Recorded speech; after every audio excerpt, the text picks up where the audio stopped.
Selamat pagi semuanya. Assalamualaikum warahmatullahi wabarakatuh. Nama saya Adil Tigo Abdillah, NIM 731141911. Saya akan memberikan artikel review mengenai artikel dengan judul The Effects of Power and Politics in Modern Organization and Its Impact on Workers' Productivity. Pertama, abstrak. Power can be used to get a job done. On the other hand, it can also be used for the wrong reason, and politics is the influence gained from power. The effect of power in modern organizations depend on whether an employee uses the positive or negative type of power to control other employees. Jadi di abstrak ini dijelaskan bahwa kekuatan atau kemampuan itu biasa digunakan untuk menyelesaikan suatu pekerjaan. Tapi di sisi lain juga bisa digunakan untuk hal yang salah atau tidak tepat. Sedangkan politik adalah kemampuan untuk mempengaruhi yang diperoleh dari adanya kekuasaan atau kekuatan. Dan efek dari kekuatan atau kekuasaan di dunia modern atau di organisasi modern itu tergantung pada bagaimana pekerja-pekerja atau pemilik kekuasaan itu menggunakannya untuk hal yang positif atau hal yang negatif untuk mengendalikan pekerja yang lain atau kolega yang lain. Kemudian di introduction dari artikel itu disebutkan power may be defined as the ability, capability, or right to be able to control people or thing. Jadi kekuasaan itu adalah kemampuan atau kebisaan atau hak untuk mengendalikan seseorang atau hal lain. Jadi ini tidak terbatas pada manusia ya, karena ada or thing. Ini bisa juga kita mempengaruhi organisasi itu sendiri atau bahkan mungkin hal-hal spesifik dan strategis lain seperti negara atau hal-hal yang bisa dimonopoli seperti sumber daya nuklir mungkin. Kemudian power is seen as corrupt for some people, while for others, the more or the greater the power they have, the more successful they always feel. While for others, they have no single interest in it. Jadi sebuah kekuasaan itu tuh kadang-kadang dinilai seseorang sebagai hal yang jelek, hal yang hina atau cacat untuk sebagian orang. Sedangkan orang yang lain melihat kekuasaan itu adalah hal yang ketika dimiliki itu memberikan kesuksesan yang lebih. Dan ada juga sebagian orang yang tidak tertarik kepada itu. Kemudian paragraf berikutnya, power is an important concept, dynamic or variable in the behavior of an organization. It is the enable to make someone to do things you want done or make something happen in the way you like or want it. Jadi kekuasaan itu tuh konsep yang penting, dinamis atau variabel, jadi berubah-ubah terhadap kebiasaan suatu organisasi, perilaku organisasi. Dan itu tuh membuat seseorang bisa melakukan sesuatu yang untuk menyelesaikannya atau sesuatu itu agar terjadi apapun yang dia inginkan, seperti yang orang yang memiliki kekuasaan ini inginkan. Kemudian ini ada people that involved, jadi orang yang terlibat. 3 categories of people are always involved in the power game of an organization, especially in small medium enterprises. Jadi ada 3 golongan kategori orang yang terlibat dalam permainan kekuasaan, dan biasanya itu tuh di UMKM, bukan UMKM sih, ini small medium itu usaha kecil menengah. Ya UMKM ya, sorry. Pertama, the owners of the businesses. Ini tentu tidak perlu dipertanyakan lagi ya, pemilik bisnis itu dia bisa mempengaruhi pekerja-pekerjanya untuk menuruti decision-nya, keputusan-keputusannya. Kemudian the top level management. Jadi the top level management ini bisa juga memberikan pengaruh pada organisasi. Kalau pemilik bisnis kecil dia memberikan pengaruhnya kepada pekerja, kalau top management dia memberikannya ke para koleganya, ke orang di bawah supervisinya. Kemudian yang terakhir ada the top performers. Jadi the top performers itu sebenarnya karena ada tingginya produktivitas pada suatu organisasi, dia itu memiliki kekuatan karena dia itu memiliki karena suatu organisasi atau usaha itu produktif, jadi terlihat bahwa orang itu tuh memiliki produktivitas yang tinggi. Makanya top performer ini tuh bisa mempengaruhi, misal ada pemenang itu ya, MVP most valuable person di suatu perusahaan yang mungkin memberikan penilaian pekerja. Jadi dia itu akan memberikan pengaruh karena dia itu MVP-nya, dia itu orang yang paling bernilai tinggi di suatu usaha tersebut. Kemudian ini ada 5 different powers type. According to John Franz and Bertram Raven, there are 5 different power types: coercive power, legitimate power, reward power, referent power, and expert power yang terakhir. Jadi yang pertama ada legitimate power atau kekuasaan sah. Itu adalah kekuasaan yang memang sebagaimana mestinya ada, seperti kekuasaan kepala sekolah mungkin menentukan kebijakan-kebijakan sekolah, seperti apakah mau masuk kelas atau tidak karena COVID-19, dia mungkin yang menilai bagaimana sekolah itu mampu atau tidak. Universitas juga seperti itu, bagaimana rektor, dekan, kemudian kepala-kepala jurusan menanggapi dan memberikan arahan terkait hal yang terjadi sebagaimana mestinya pada jabatannya. Kemudian coercive power, kekuasaan paksa. Kalau kekuasaan paksa ini sedikit jarang ya di perguruan tinggi karena mahasiswa juga sudah pada dewasa. Jadi tidak bisa diberikan contoh secara langsung, tapi bisa diberikan contoh kekuasaan paksa itu seperti di sekolah ketika terlambat, ada yang mungkin dihukum terlambat di luar, atau di suatu perusahaan kekuasaan paksa ini bisa diberi contoh bila ada suatu pekerja yang terlambat, gajinya dipotong, atau mungkin pelanggaran-pelanggaran berat maka dia diskors. Kemudian ada reward power atau kekuasaan penghargaan, yaitu kekuasaan untuk memberikan penghargaan. Ini biasanya pada atasan-atasan atau pemegang uang atau suatu hal lain yang memang bisa memiliki nilai.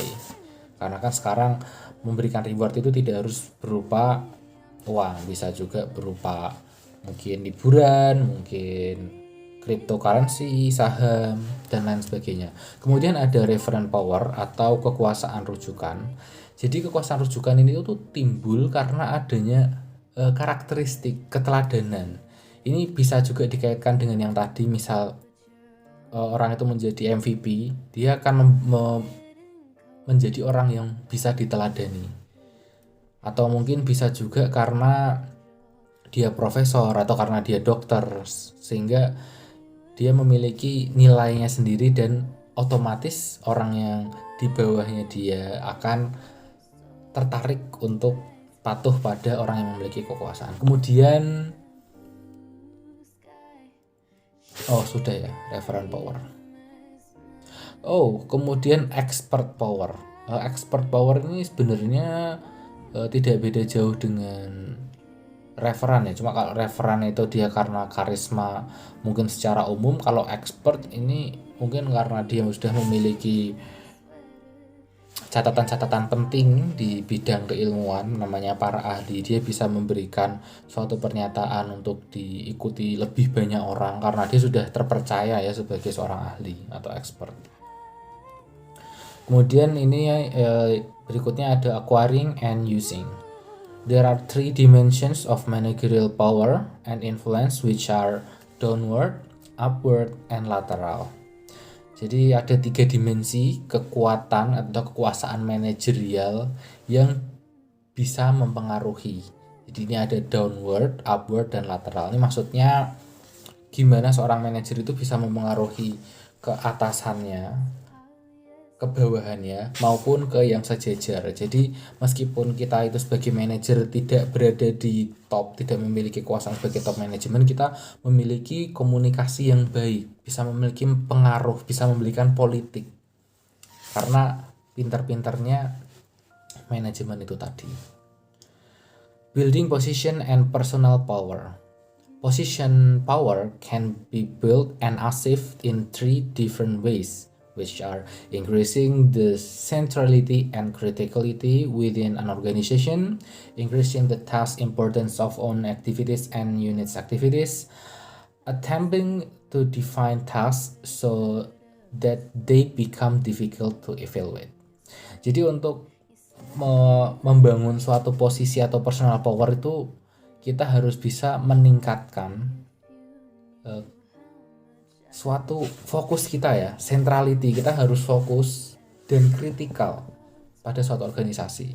Kemudian kita harus bisa melihat task importance of own activities. Jadi kita bisa membangun skala prioritas dari unit-unit dan aktivitas yang ada. Kemudian attempting to define task. Jadi kita harus mencoba untuk menerjemahkan tugas-tugas yang ada untuk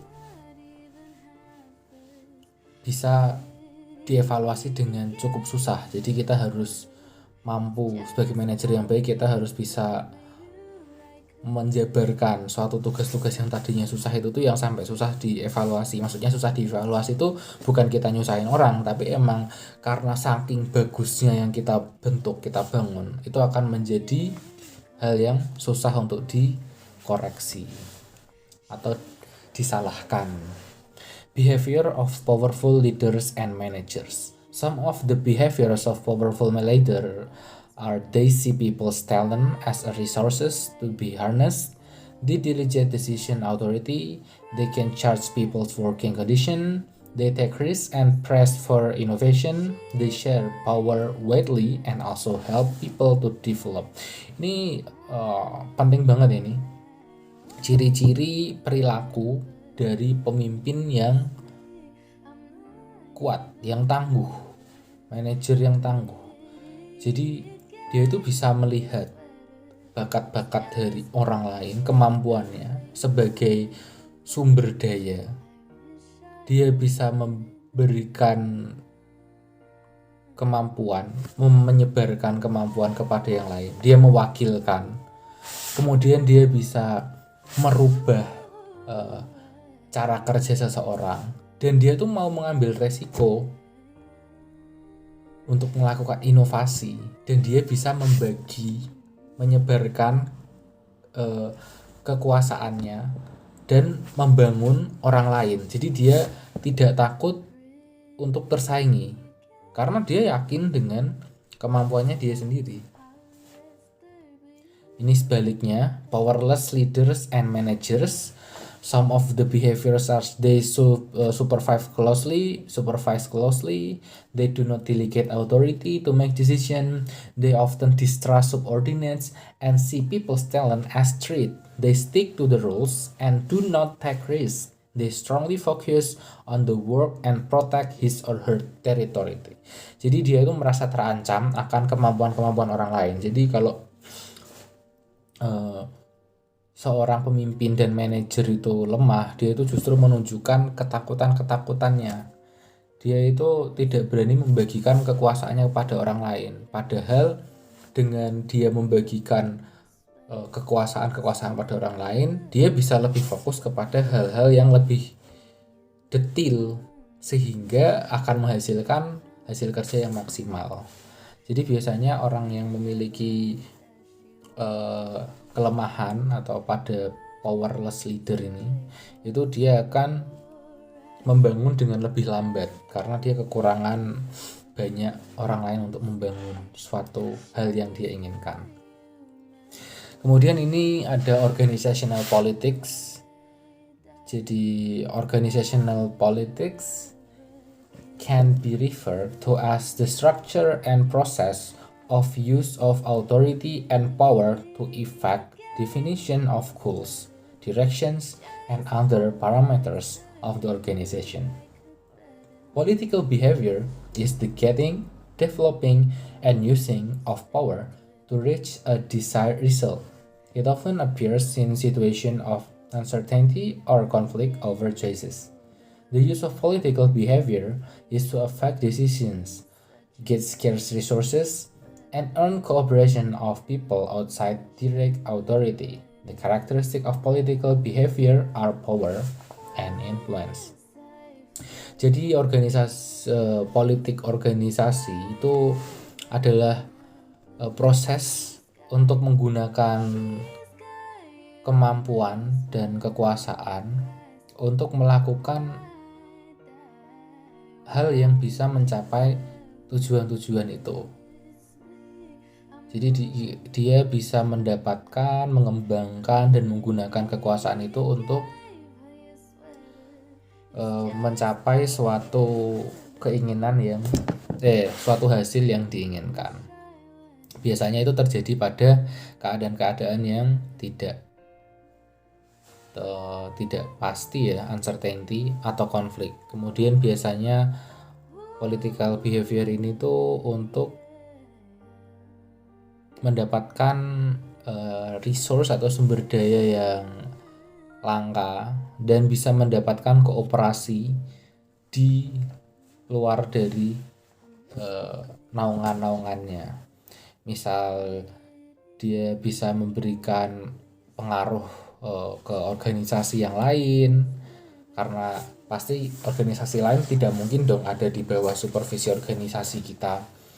Dan mungkin dia bisa mendapatkan pengaruh-pengaruh juga dari individual atau orang-orang penting lain yang tidak berkaitan langsung dari organisasinya, tapi bisa memberikan pengaruh sehingga orang di luar organisasinya itu tuh mau membantu atau menjadi resources, menjadi sumber daya organisasi yang kita miliki.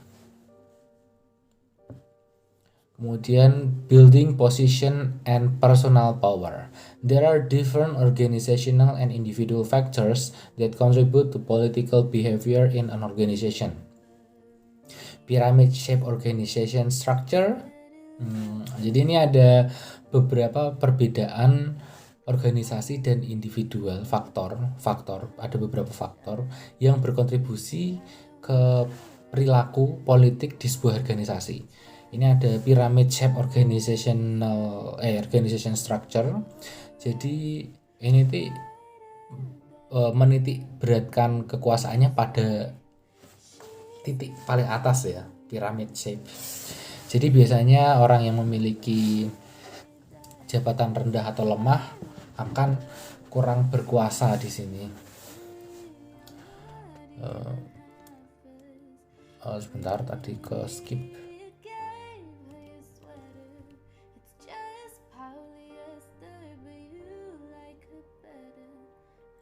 Kemudian subjective standards of performance. Jadi ini orang-orang itu tuh tidak percaya pada organisasi itu memiliki hal-hal yang berbeda untuk menentukan performanya. Jadi dia akan susah mendapatkan promosi. Makanya itu subjektif, itu cuma karena tidak percaya ya, kata kuncinya do not believe, karena itu subjektif. Kemudian yang ketiga ada environmental uncertainty and turbulence. Jadi ini terjadi ketika hal-hal yang terjadi di sekitar itu tidak stabil dan tidak bisa diprediksi. Namanya juga environment kan, kita nggak tahu kapan ada gempa dan lain-lain. Untuk membuat, jadi dia harus menunggu momen untuk membuat suatu impresi. Yang terakhir ada emotional insecurity. Udah jelas ya, insecure. Jadi orang-orang yang ingin membentuk kekuasaan di sini, ingin membentuk powernya itu karena dia itu merasa kecil, dia merasa nggak percaya diri kepada kemampuannya dan kompetensinya. Berikutnya, tadi ke salah slide juga. Kemudian for hypothesis of power. Walter North suggests four hypotheses of power in organization which focus on the realities of politics. Pertama, organization are made up of coalition which rival with one another for resources, influence, and energy. Jadi organisasi itu dia membuat suatu perkumpulan atau serikat-serikat kolega, tapi dia bersaing untuk mendapatkan suatu sumber daya, pengaruh, dan mendapat energi. Kedua ini, different group that forms coalition will strive to protect their stake and influential positions by knowing the pressure and effect of their environment. Kemudian grup yang lain yang membentuk koalisi juga akan berusaha untuk melindungi kedudukannya dan pengaruh posisinya dengan cara mengetahui tekanan-tekanan yang ada dan pengaruh-pengaruhnya di lingkungan sekitar. Ini continued ya, dan 4. There is a dehumanizing effect in the unequal distribution power. Jadi adanya penurunan hak ketidakmanusiawian, pengaruh ketidakmanusiawian di dalam distribusi yang tidak merata. Kemudian the use of power within various organization is one very important aspect of exercising power within the larger social system. Jadi pemakaian kekuasaan itu tuh bisa digunakan di organisasi yang berbeda, itu tuh penting dan bisa menambah kekuasaan untuk lingkup yang lebih luas. Today, many organizations are more political, they possess very limited resources, they make ambivalent decisions, have very uncertain but yet complex goals, they have very high complex technology and are undergoing extreme change. This type of organization face more politics and game of power. Banyak organisasi yang bermain politik, dia buat keputusan-keputusan yang mungkin bertentangan satu sama lain, menjilat mungkin maksudnya di sini. Dia memanfaatkan sumber daya yang sangat terbatas, membuat tujuan-tujuan yang sangat rumit, dan lain sebagainya. Negative outcome of politics in modern organization and its effect on productivity. Jadi ini hal-hal negatif yang muncul. Ini ada differences, disordance, dan ada punitive measures. Ways to attain power, to political strategies to attain power in modern organization. Ability to make strategic replacement, kita untuk mendapatkan kekuasaan kita harus pintar mengatur strategi atau memperbarui strategi yang sudah usang.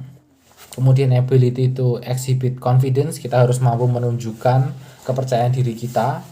Controlling access to persons and information, kita juga harus memiliki kemampuan untuk mengendalikan seseorang dan informasi yang ada. Jadi kita harus pintar membaca solusi. Kemudian formation of a winning coalition, jadi kita membentuk serikat atau kolega itu kita cari yang kemungkinan besar memiliki kemungkinan kemenangan yang tinggi. Ability to develop expertise and build personal stature.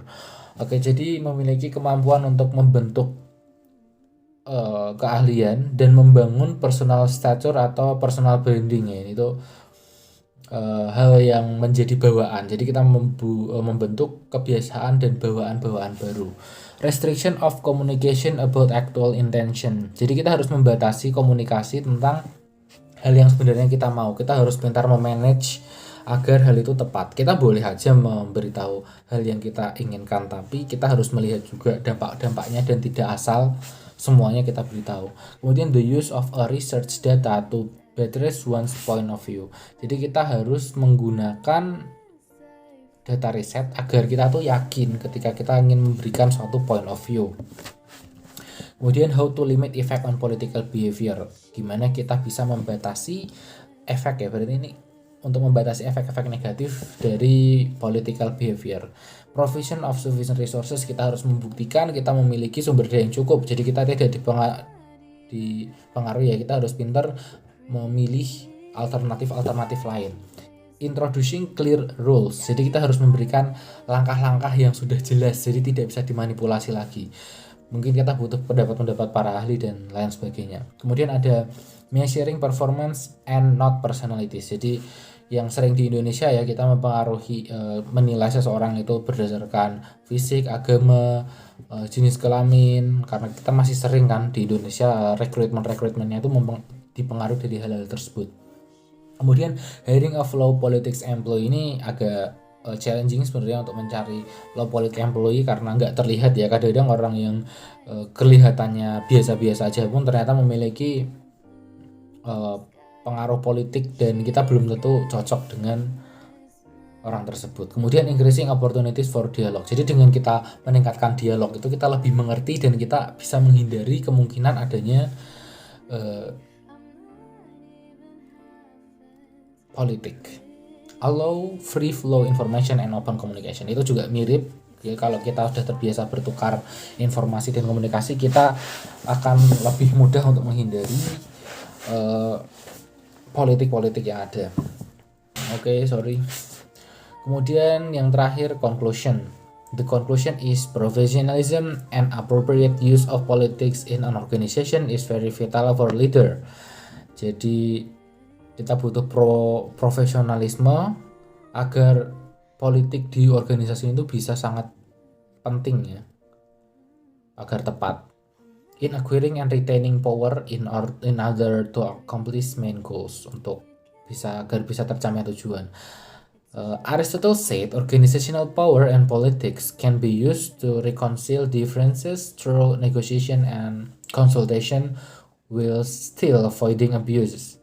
Despite the fact that power and political behavior may be destructive and highly unethical, it can also be constructively used to achieve certain goals and objectives in organization and also create a balance in a different set of interests.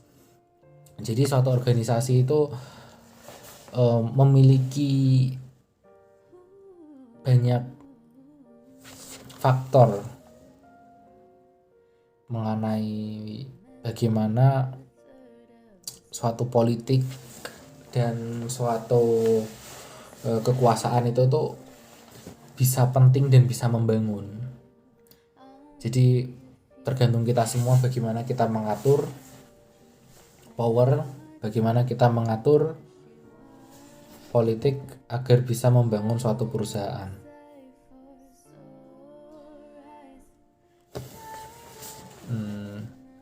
Komentar saya mengenai artikel ini bagus, menjelaskan bagaimana suatu power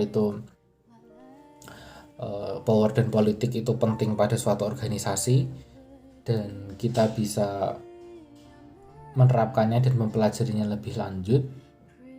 Akan tetapi sepertinya bisa ditambah lagi artikel ini mengenai behavior yang mungkin bakal dipelajari di intercultural awareness ya, karena positif atau negatif itu pasti memiliki kecondongan di suatu daerah. Jadi kita perlu mempelajari dari sudut interkulturalnya. Mungkin misal kita mempelajari Hofstede model itu, kalau tidak salah dia mempelajari seputar power distance, yaitu in which it is degree in which the less powerful people accept the power. Jadi ada suatu negara atau daerah itu memiliki kecenderungan untuk orang-orang yang ada di bawah itu tuh menerima power. Jadi dia tuh benar-benar bisa melaksanakan kekuasaan itu tuh dengan baik. Dia bisa menerima dan mengakui power itu untuk hal yang positif dan dia mendukungnya, karena di beberapa daerah nanti akan ada demonstrasi lah, drama, fitnah dan pemikiran-pemikiran yang mengarah ke tidak rasional karena adanya hal tersebut. Jadi mungkin bisa dikembangkan lagi untuk dibentuk artikel-artikel yang lebih baik mengenai pengaruh politik dan kekuasaan terhadap organisasi di suatu daerah dan mungkin hubungannya kepada kultur ya, kultur, ras, atau etnik, karena ini bukan membicarakan sara, tapi ini membicarakan sains seputar interkultural. Oke, sepertinya cukup sekian presentasi dari saya. Terima kasih, maaf atas ada beberapa technical issue karena slides-nya sedikit ngelompat-lompat. Terus saya juga minta maaf karena belum bisa ikut Zoom secara live karena mungkin sekarang masih pukul 2 pagi ya ketika kalian nonton video ini. Ya sudah, terima kasih, semoga bermanfaat. Kalau kalian ada pertanyaan, di teks aja, ntar mungkin aku jawab pukul 1 siang setelah sholat subuh di Indonesia, yang 1 siang Indonesia. Terima kasih. Wassalamualaikum warahmatullahi wabarakatuh. Semoga bermanfaat.